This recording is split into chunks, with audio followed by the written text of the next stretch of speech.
गुजरात में गुरुवार 1 दिसंबर को विधानसभा चुनाव के पहले फेज के लिए मतदान हुआ। निर्वाचन आयोग ने कहा कि पहले फेज में करीब 60.20% वोटिंग दर्ज की गई है। आपके राष्ट्रीय संयोजक और दिल्ली के सीएम अरविंद केजरीवाल ने भी बड़ी संख्या में मतदान करने को लेकर गुजरात की जनता का धन्यवाद किया है। अरविंद केजरीवाल ने ट्वीट किया है कि गुजरात के लोगों, आपने तो आज बहुत बड़ा कमाल कर दिया। गुजरात में पहले फेज में कुल 182 सीटों में से 89 सीटों पर वोटिंग हुई है। इसमें सौराष्ट्र, कच्छ और दक्षिण गुजरात के 19 जिले शामिल हैं। पहले फेज में आपके सीएम उम्मीदवार ईसुदान गढ़वी समेत 788 उम्मीदवारों की किस्मत अब बैलेट बॉक्स में बंद हो गई है, जिसका खुलासा परिणाम के दिन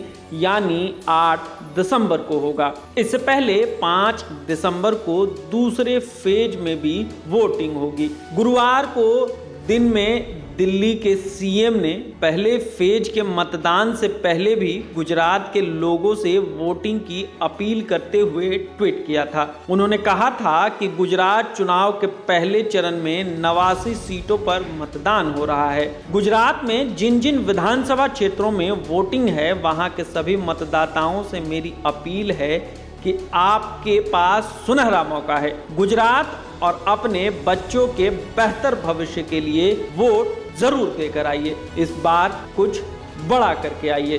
गुजरात में पिछले 27 सालों से बीजेपी की सरकार है। अक्सर राज्य में बीजेपी और कांग्रेस के बीच ही मुकाबला रहा है। हालांकि इस बार आम आदमी पार्टी भी तीसरे खिलाड़ी के तौर पर मैदान में है। अरविंद केजरीवाल ने गुजरात में पूरी ताकत झोंक दी है। वे गुजरात की जनता से फ्री बिजली, फ्री शिक्षा, फ्री इलाज का वादा कर चुके हैं। उन्होंने गुरुवार को भी अहमदाबाद में रोड शो किया था। गुजरात विधानसभा चुनाव के पहले चरण की 89 सीटों पर 60% से ज्यादा मतदान हुआ है, लेकिन वोटिंग 2017 चुनाव की तुलना में कम रही।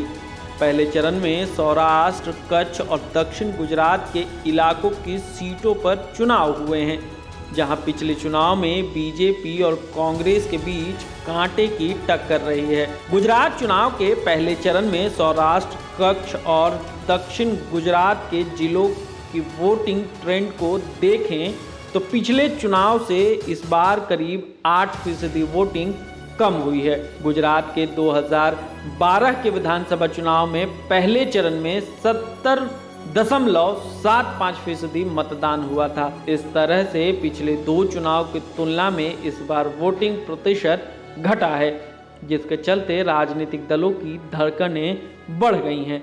इस बार कांग्रेस और बीजेपी के अलावा आम आदमी पार्टी के चुनावी मैदान में उतरने से मुकाबला त्रिकोणीय भी माना जा रहा है।